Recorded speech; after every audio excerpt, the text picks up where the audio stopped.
Andrew Summers from Transport East, the CEO of Transport East. What a fantastic event, positive event, and there's lots to take away from it. What are you reflecting on what you've heard? You know, the one thing I heard today was there is a single voice now, all the way from the North Sea, all the way across to Oxford for the rail improvements that we need across the east of England.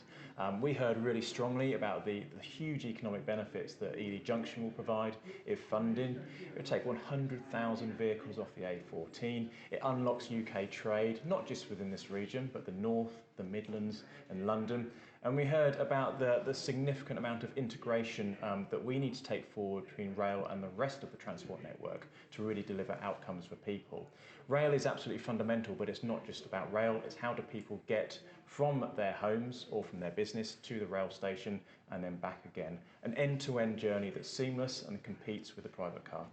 Now, engaging with politicians is a tricky affair, and I speak as one who knows. And one thing we can do, and I think this is effective, is they need us to offer them solutions, not a laundry list of grievance and problems.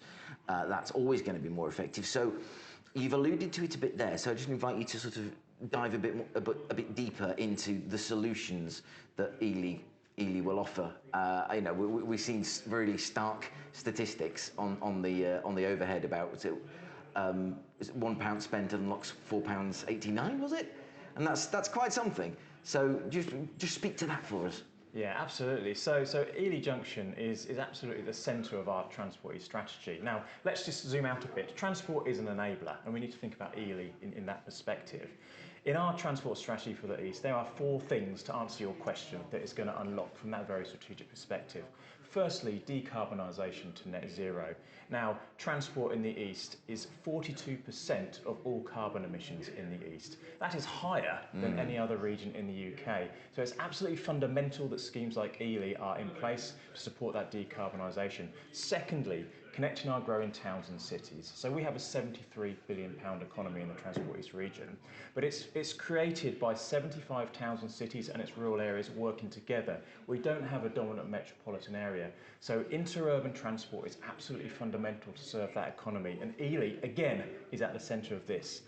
Thirdly, energising our rural and coastal communities. So 1 in 5 people in the East live on the coast, 1 in 3 live in rural areas. Now, in those rural areas, 2/3 of those live in what we call rural transport deserts. That is, people that live there can't access education, training, the opportunities to advance their careers by any means apart from the private car. Rail can be absolutely fundamental to that. Again, Ely is at the centre of our passenger transport.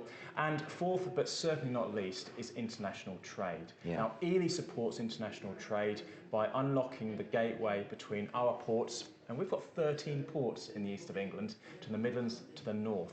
Over half of the UK's containerised traffic comes through the east of England region. Currently, a lot of it goes on the A14, A120. We need to use Ely Junction to unlock the rail route as well. So 4 fundamental strategic priorities that we have, Ely does it all for them. So, and this is a slightly self-serving question, I'll admit, but I'm going to ask it anyway.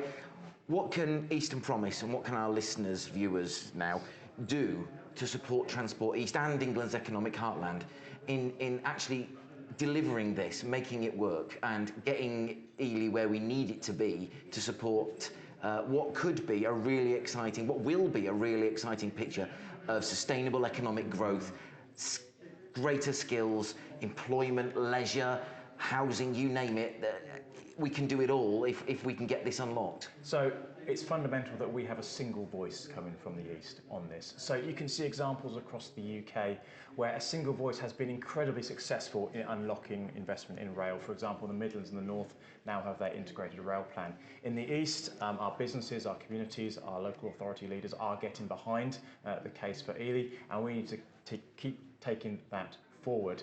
There is huge amount of competition for funding amongst other rail schemes in the UK, and we need to make sure that we are saying that Ely is a priority for us so that it has the greatest chance of investment going forwards. I think Ely should be, quite frankly, a priority for the country because of if you are, we're at Cambridge North Station over there, if you are a government run by someone who, and I can say this, you can't say this, I can say this, who fancies himself as something as a tech bro and a technocrat and focused on innovation, like our science minister we know is, then it really is a no-brainer because we can do so much when that's delivered. We can unlock so much. We talked about trade, talk about half-hourly service, which is on to Cambridge from Norwich, which is my own personal hobby horse. But yes, you're right, we need a single voice, and Eastern Promise is proud to have the freedom to row in behind that voice. Andrew Summers, thank you very much for your time. Always a pleasure. And if we can help, let us know. Thank you very much, Mike. Thank you.